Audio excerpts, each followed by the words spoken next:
కీర్తన గ్రంథం 10వ కీర్తన 2వ వచనం చదువుదాం. Psalm 10 and verse 2, దానిలో ఒక మాట ఇలా రాయబడింది. ఒక వ్యక్తి దుష్టుడు అని మనం ఎలా చెప్పొచ్చు అని ఆలోచన చేస్తే, దుష్టులు గర్వించి, కీర్తన గ్రంథం 10వ కీర్తన 2వ వచనం, దుష్టుడు గర్వించి దీనుని వడిగా తరుముచున్నాడు. దీనులను వడివడిగా ఏం చేస్తున్నారట? తరుముతున్నారు. వారు యోచించిన మోసక్రియలలో తామే చిక్కుకుందురు. చాలండి. దుష్టుడు ఏం చేస్తాడట? అందరూ చెప్పాలి. దుష్టుడు ఏం చేస్తాడు? గర్విస్తాడు అని బైబిల్లో. అంటే గర్వము ఏ రూపంలో, ఏ స్థాయిలో నీలో ఉన్నా నువ్వు కూషుని స్థాయిము బానిసత్వంలో ఉన్నట్టే. ఆనాడు ఇశ్రాయేలు ప్రజలు అరామ్ నహరాయిము రాజు యొక్క చేతిలో ఉన్నట్టుగానే గర్వం గనక నీలో ఎలుబడి చేస్తుందంటే you are in a bondage. నీవు కూడా ఒక బానిసత్వంలో ఉన్నావు. కూషుని స్థాయి నీ మీద ఏలుబడి చేస్తూనే ఉన్నాడు. దుష్టులు గర్వించి అనే మాట. ప్రపంచంలో దీనత్వం కోసం దేవుడు మాట్లాడుతున్నాడు. దీనులైన వారిని దేవుడు హెచ్చిస్తాడని బైబిల్లో ఉంది. ఆత్మ విషయమై దీనులైన వారు ధన్యులు, పరలోక రాజ్యము వారిది. అంటే ఒక హక్కు ఇచ్చేసాడు వాళ్ళకి, ఒక రైట్ ఇచ్చాడు దేవుడు. ఇది నాది అని అనొచ్చట. ఎప్పుడో తెలుసా? నువ్వు ఆత్మలో దీనుడిగా ఉంటే. దీనత్వం అంటే కొంతమంది కొన్ని రకాలైన అభిప్రాయాలు కలిగి ఉంటారు. దీనత్వం అంటే ఎప్పుడు తెల్లబట్టలు వేసేసుకోవడం దీనత్వం అనుకుంటారు చాలామంది. అలా ఎవరైనా ప్రతిరోజు తెల్లబట్టలు వేసుకున్న వాళ్ళు అంటే అబ్బో చాలా గొప్పగా భావించేవాళ్ళు కొంతమంది ఉంటారు. దీనత్వం అంటే అరిగిపోయిన చెప్పులు వేసుకున్న వాళ్ళని దీనులు అనుకుంటారు.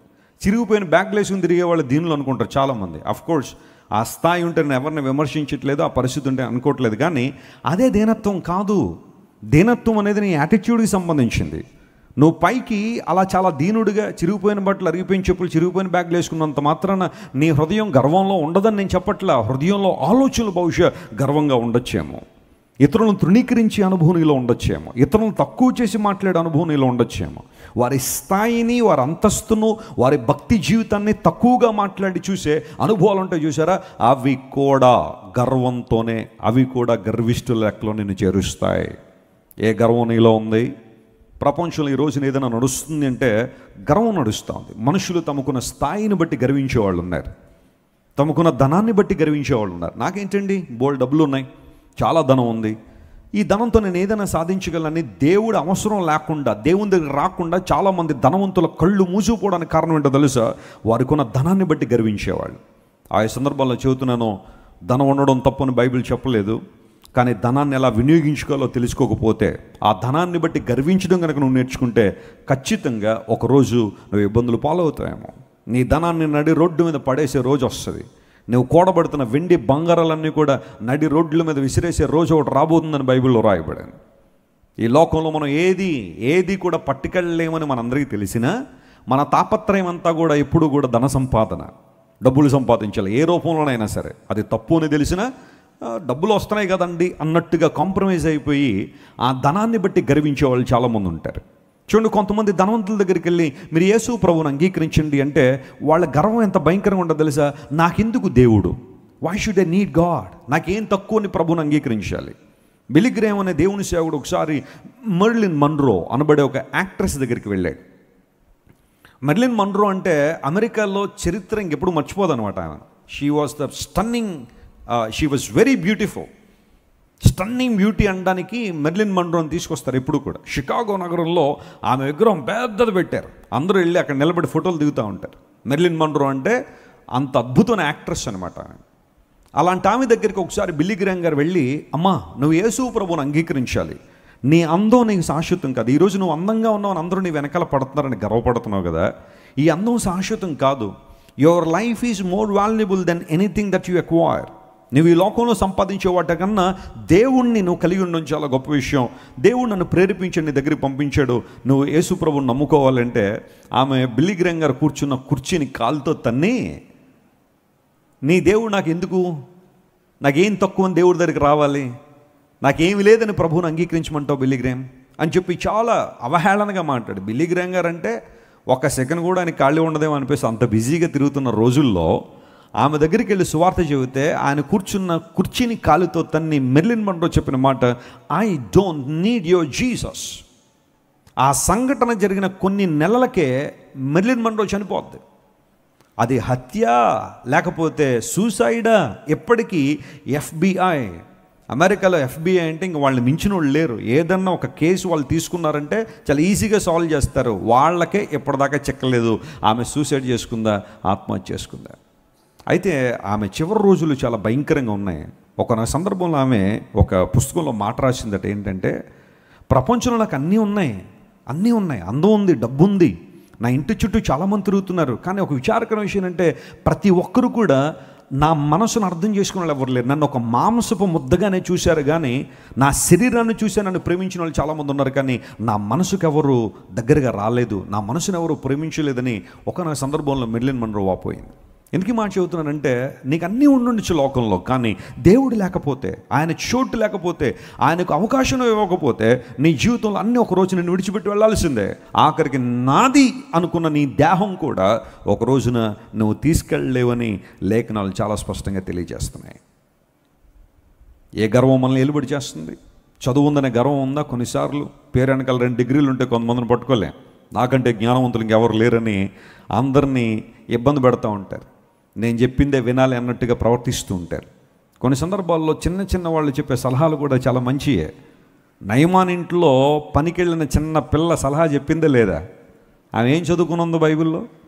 నయమాను పరాక్రమవంతుడు, ఒక ఆర్మీ జనరల్. ఆయన ఒక దేశానికి ఒక ఆర్మీ జనరల్ అంటే చిన్న విషయం అండి. సైన్యం అంతా అతని చేతిలో ఉంటుంది. ఆ ఇంట్లోకి వెళ్ళిన తర్వాత ఆ చిన్న యవనస్తురాలు చెప్పిన మాట ఏంటో తెలుసు? ఆమె ఎడ్యుకేషనల్ బ్యాక్గ్రౌండ్ ఏంటో మనకు తెలీదు. నా యజమానుడు షోమ్రోన్లో ఒక ప్రవక్త ఉన్నాడు, నాకు తెలిసిన ఆయన ఈజ్ వెరీ పవర్ఫుల్ ప్రాఫిట్, అక్కడికి వెళ్తే బాగుపడతాడని నాకు తెలిసి ఉంది. నయమాను ఎంతో గొప్పగా చదువుకుని ఉండొచ్చు, ఆ స్థానానికి రావడానికి చాలా జ్ఞానం ఉండొచ్చు, కానీ ఆ చిన్న కుమార్తె ఇచ్చిన సలహా ఆ రోజు నయమాను జీవితం నిలబెట్టింది. స్తోత్రం చెప్పండి, హల్లెలూయా. కొన్నిసార్లు దేవుడు చిన్న వాళ్ళని ముందు పెడతాడేమో, వాళ్ళు చెప్పే మాటలు నీకు ప్రయోజనకరంగా ఉండడానికి. Listen to me, don't despise them. వాటిని తృణీకరించదు. నీకేం తెలుసు అసలు? నువ్వు 2వ తరగతి 2 సార్లు చదివావు, నేను 10వ తరగతి 10 సార్లు చదివాను, నువ్వు నాతో మాట్లాడతావేంటి అనద్దు.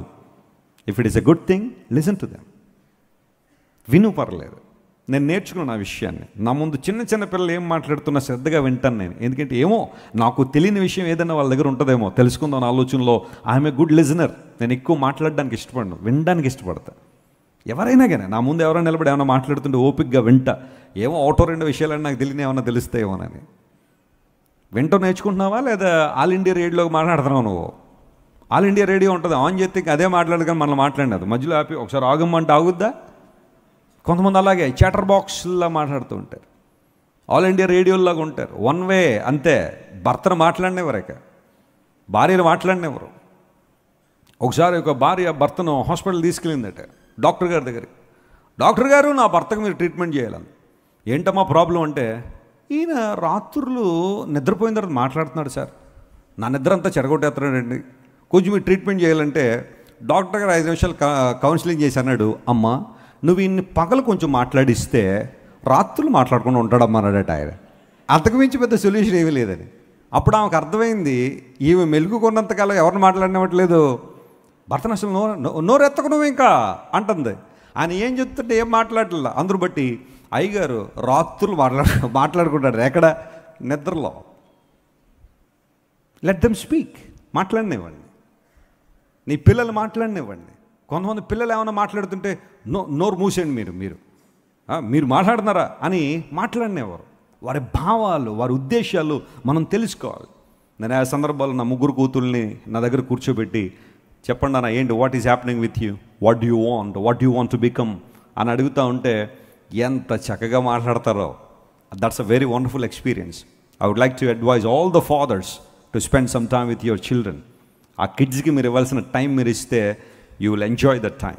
చాలా బాగుంటుంది ఆ సమయం. దుష్టులు గర్వించి ఏదో ఒక స్థాయిలో, ఏదో ఒక రూపంలో, కొంతమంది కుల గర్వం ఉంటుంది. మన కులమోడు కాదంటే షేక్ హ్యాండ్ కూడా ఇవ్వద్దురా అంటాడు ఒకడు. మన కులపోడైతేనే మాట్లాడరా, మన కులం కాదు అంటే వాళ్ళు ఏమన్నా తక్కువ కులస్తులు అంటే, తక్కువ కులస్తులు నేను ఎవరు నిందించట్లేదు. భారతదేశంలో ఆ పరిస్థితి ఉంది కాబట్టి చెబుతున్నాను. భారతదేశం దాటితే కుల వ్యవస్థ లేదు. ఈ దేశంలో నా జాడ్యం, ఆ గజ్జి చాలామందిని పట్టేసింది, ఎక్కువ తక్కువ అని. ఆ కులవాడైతేనే మనం కలవాలండి. మనం సర్కిల్ పెట్టుకున్నామంటే మన కులవాళ్ళే ఉండాలి, మనోళ్ళే ఉండాలి అందరూ, ఇంకెవరు ఉండడానికి లేదు. మనం ఒక గ్యాదరింగ్ ఉన్నామంటే మనోళ్ళు ఉన్నారో లేదో చూడండి. విచారం ఈ రోజున కొన్ని సంఘాలు కూడా కులాల ప్రాతిపదికన కట్టబడుతున్న సంఘాలు. మన సంఘానికి ఒక ఆమె వచ్చేది, చక్కగా దేవుని వాక్యం ఎదుగుతున్నది, బలపడేది. ఓ పాస్టర్ వచ్చాడు ఎక్కడి నుంచో, వచ్చి ఈమె ఇద్దరు ఒకే కులం అని తెలుసుకున్నాడు. ఇంటికి వచ్చేసాడంట ఒక రోజు. అమ్మ ఎక్కడికి వెళ్తున్నావు? ఇలా జాన్ వెస్లీ గారు, విజయ్ కుమార్ గారు ఆ మందిరం ఉంది కదండి, దేవుని మందిరం, క్రైస్ట్ చర్చ్ ఎందుకు వెళ్తున్నారని. అలా కాదమ్మా, ఇప్పుడు మీది ఒకటే కులం, మనల్ని మనం సపోర్ట్ చేసుకోకపోతే ఎవరు చేస్తారు? అందుబట్టి వచ్చే ఆది నుంచి మన దగ్గరికి వచ్చే అక్కడ అందరూ మనోళ్ళే ఉంటారు, ఇంకెవరు ఉంటారు, ఇంక ఇబ్బంది ఏమి ఉండదు. ఇంకా నీ కూతురు పెళ్ళిళ్ళు కావాలని ఈజీగా జరిగిపోతాయి అనగానే నెక్స్ట్ సండే నుండి ఆమె రావడం మానేసి ఆ కుల సంఘానికి వెళ్ళిపోవడం మొదలెట్టింది. ఇది వాక్యానుసారమైన కులాన్ని బట్టి నువ్వు మందిరాలకు వెళ్తున్నావా? మన కుల వాళ్ళందరూ అక్కడ ఉంటారండి అని అక్కడ పోతున్నావా? లేదా నీకు వాక్యం కావాలా, స్తుతి ఆరాధన కావాలా, పరిశుద్ధాత్మ నడిపింపు కావాలా, సంరక్షణలో ఎదగాలని ఆశపడతావా? లేదా మా కులం అంతా అక్కడే ఉన్నారండి, అక్కడికే వెళ్ళిపోతామండి? జాగ్రత్త సుమా, అవి నీ భక్తి జీవితాన్ని పాడు చేస్తాయి అలాంటి అనుభవాలు. కులాన్ని బట్టి గర్వం, భక్తిని బట్టి గర్వం. నాకంటే బాగా ప్రార్థన చేసేవాళ్ళు ఎవరు లేరు, నాకంటే బాగా పాటలు పాడేవాళ్ళు ఎవరు లేరు, నాకంటే బాగా ప్రసంగాలు చెప్పేవాళ్ళు ఎవరు లేరు, నాకంటే బాగా నేను మోకరించి ప్రార్థన చేశానంటే గడగడగడగడలు ఆడిపోద్దండి మొత్తం రాజమండ్రి అంతా. That's okay. Of course you are a very powerful prayer warrior. Don't boast about it. దాని గురించి నువ్వు గర్వపడాల్సిన అవసరం లేదు. Be humble yourself. Lord, help me to pray more and more. Help me to get connected to you, Lord, day by day. అలాంటి ఏ గర్వం నీలోకి వచ్చినా నువ్వు కూషన్రిస్తాయేమో, బానిసత్వంలో ఉన్నాను బైబిల్ సెలవిస్తాం. దుష్టులు గర్వించి అనే మాట బైబిల్లో చూసాం.